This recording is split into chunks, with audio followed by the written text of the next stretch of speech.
People do not want games to release in buggy and broken states. When you expect consumers to purchase games with premium price tags, we have high expectations due to the sheer volume of games that are released on a monthly, never mind yearly basis.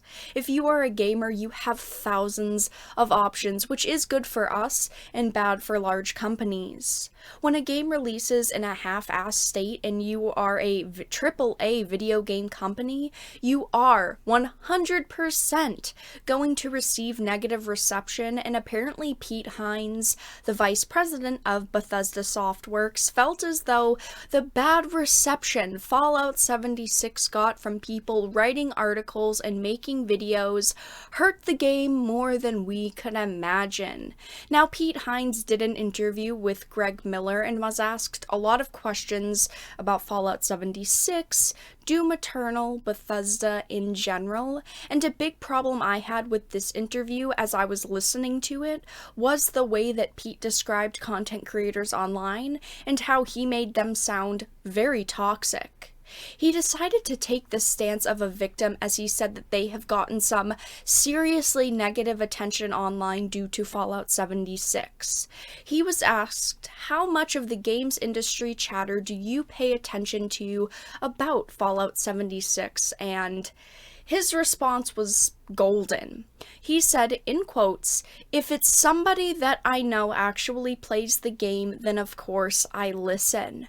But if it is just somebody else putting up a video because they know it gets clicks, and talking crap about Fallout 76 gets you a lot of clicks, then I have no interest. I would rather spend time on the subreddit and hear from people who are actually playing the game."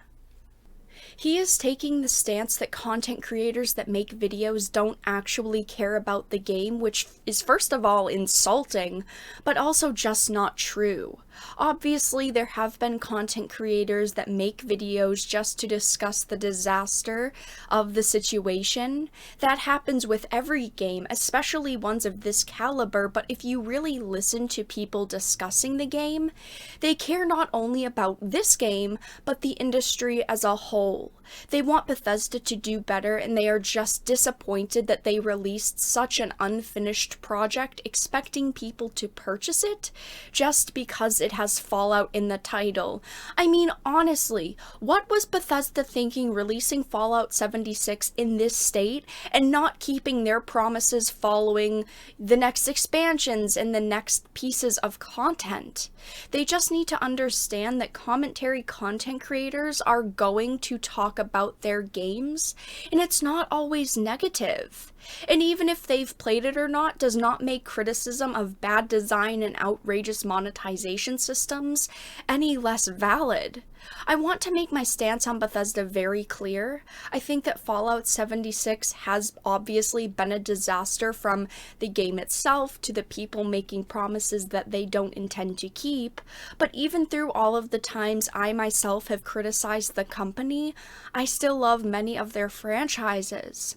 I have Doom Eternal pre-ordered, I plan to live stream it on launch day, and even with their failures, I don't think that they are past the point of redemption. I still think that they can be redeemed in the eyes of players.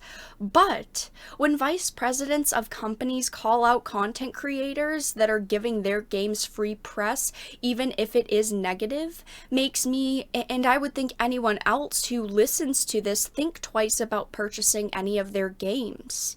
I am willing to give upcoming games like Doom Eternal a chance, but how many more chances do they think I and many other players will give them with decisions like this?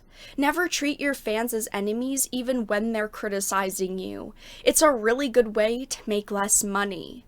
This is a trend in Hollywood and now with the AAA game developers, where they are blaming their fans for their own failures instead of just trying to learn from their mistakes, and that is a huge problem. But that is all that I really had to discuss today with Bethesda and Pete Hines. What do you think about the comments that he has made during this interview? What do you think about vice presidents just attacking their fans? If you enjoyed this video, please make sure to give it a like, and of course, course, if you did not, make sure to give it a dislike. I appreciate your support either way, but I will talk to you all again in the next video really soon.